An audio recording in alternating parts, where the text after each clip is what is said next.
καφέ, γάλα καμπά. Τυρί, ρύζι, καφέ, γάλα καμπά.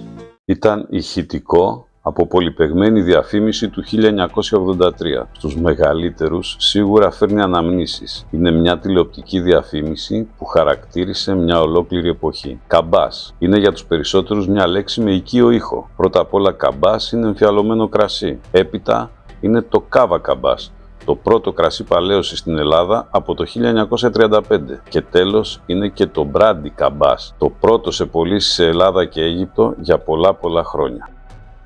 Ας πάρουμε όμως τα πράγματα από την αρχή. Η ιστορία της συνοπίας Καμπά είναι άρρηκτα συνδεδεμένη με τον ιδρυτή της, τον Ανδρέα Καμπά. Ο Ανδρέας Καμπάς γεννήθηκε το 1851 στην Αθήνα, με καταγωγή όμως από τη Μεσσήνη. Μαζί με τον αδερφό του Αλέξανδρο, αυτοί είναι τα δύο από τα 5 αδέλφια της οικογένειας Καμπά, ασχολήθηκαν αρχικά με την εκτροφή αλόγων στο κέντρο της Αθήνας, διατηρούσαν στάβλους στην οδό Ξενοφόντα. Λίγο πιο πέρα, στις εκβολές του Ηλισσού ποταμού, κάπου κοντά στη σημερινή οδό Ριγίλης, στο κέντρο της Αθήνας πάντα, ο Ανδρέας Καμπάς το 1869 σε ηλικία 18 ετών ιδρύει τη βιοτεχνία ποτοποιίας του. Παράλληλα, μαζί με τον αδερφό του, ενοικιάζουν εκτάσεις για καλλιέργεια στα Μεσόγεια και στο Λαύριο. Διαπιστώνουν ότι τα Μεσόγεια, ειδικά η περιοχή γύρω από την Παλιοπαναγιά, είναι άκρος παραγωγική για την καλλιέργεια του αμπελιού. Για να καλλιεργήσουν όμως αμπέλια πρέπει να αλλάξουν τη μέχρι τότε χρήση, κάτι που δεν μπορεί να γίνει σε ξένη ιδιοκτησία. Έτσι αγοράζουν το 1875 έκταση 5.000 στρεμμάτων στην περιοχή της Κάντζας.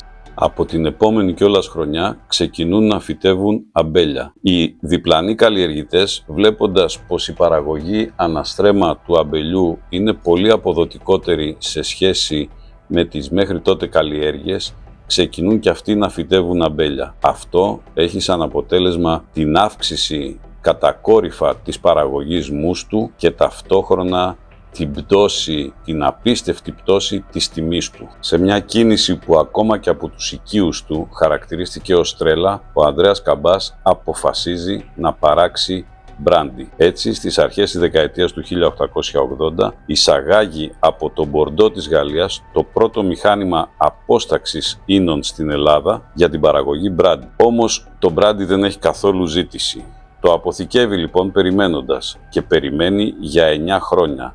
Το 1889, μετά από δείγματα που έστειλε στον ελληνικό στρατό, το ελληνικό στρατιωτικό νοσοκομείο κάνει την πρώτη παραγγελία, 2.000 μπουκάλια. Σύντομα, την ίδια χρονιά γίνεται ο επίσημος προμηθευτής μπράντι της Βασιλικής Αυλής. Με ιδιαίτερους κόπους και προσωπική του προσπάθεια ξεκινούν και οι εξαγωγές. Γίνεται το πρώτο μπράντι στην Αίγυπτο και εξάγει σε Ρωσία και άλλες χώρες. Το 1920 η ιδρυθήσα το 1881 εταιρεία εισάγεται στο Χρηματιστήριο Αξιών Αθηνών. 4 χρόνια μετά, το 1924, ο Ανδρέας Καμπάς πεθαίνει και η επιχείρηση περνάει στους γιους του Άγγελο και Παναγιώτη, οι οποίοι είχαν να αντιμετωπίσουν τεράστια χρέη. Για την εξόφληση των χρεών καταφεύγουν σε δανεισμό από την Εθνική Τράπεζα. Χρέη που μάλλον δεν προέρχονται από την ινοποιητική δραστηριότητα, αλλά από άλλη επιχειρηματική δραστηριότητα του πατέρα τους, Ανδρέα Καμπά,